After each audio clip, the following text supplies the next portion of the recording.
How do you think South Africa and South African rugby is very strong now? Is it still as equally as passionate to the fans back home in South Africa? Because they are the best around at this moment in time. That's very kind of you. So 100%, I think it is, in my opinion, the best South African collective that we ever had. I mean, back-to-back World Cup, number one in the world. This year we've got 3 or 4 players nominated for World Player of the Year in Yemen. It's and what Rassie Erasmus has done has been phenomenal. And I tell everyone, if you don't come from South Africa, and you might have experienced it in 2010, we've got a unique history. We are still so divided, and within the rugby context, if another nation wins a Rugby World Cup, you sort of have a ticker tape parade like in 2003 with the English or with New Zealand. But South Africa has so much more that sport gives back. And for me, 95 was inspirational. 2007 as a player is almost the pinnacle. But our best moment without a doubt, had to be in 2019. Siya Kolisi being the first African to not only captain his country, then win a World Cup, to have Makazole Mapimpi scoring a try, the first South African to score a try in a Rugby World Cup final, which does not say anything about me because I played in a World Cup final. But what that gave South Africa was that you had these true stories that spoke to 60, 70, 80% of our population. I mean, when we were winning a World Cup in 2007, Siya was watching it in a Shabin, which is like a local pub in the township, because his grandmother, who was looking after him, couldn't afford satellite television. His dad was absent, and he was in this very violent environment. And he was going to a school just to not get education, but to get a meal, because that's the only meal he got, right? So now all of a sudden 2019 comes, and these phenomenal superstars, Cheslin Colby, the try he scored in that 2019 final.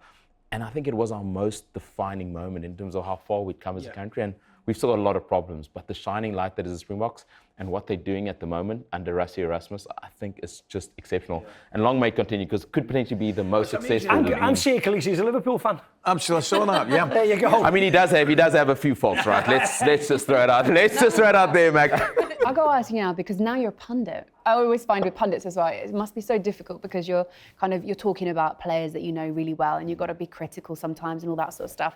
So I won't necessarily ask you to critique too much, but I do want to know what you think about England's position at the moment. Listen, they've had a tough time. So Automation Series, a couple of points losses against New Zealand and Australia. Australia they probably should have beaten. New Zealand they were in a position to win. South Africa, they got a really good, lesson around the world champions. Japan was always a mini game with Eddie Jones that came back a lot different. I think the margins at the highest level are so small. This England team is in a bit of a transition. Steve Borthwick has had a lot of pressure. I mean, he got a team that was still very much divided when Eddie left, and that was an absolute debacle. So a couple of months before World Cup to try gel a team, and then a lot of, you have Owen Farrell, Billy Vunipola, Courtney Laws, Marco Vunapona, these incredible players leave, experiential, phenomenal players. So to fill those gaps aren't easy. I really do think the Six Nations will be a telling marker of where this England side is. Ireland might have a bit of a dip. Andy Farrell's coaching the Lions. But there's definitely a few players who will know to get a Lions position in the tour of Australia next year. Next year they're going to need to perform at some point in the Six Nations. So are they far off?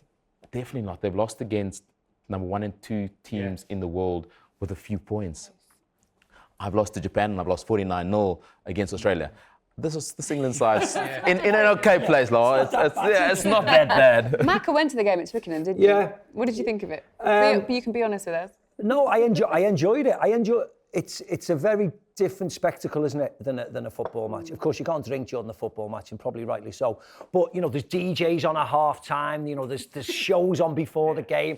The word you're looking for, civilised, Mark. No, you know what?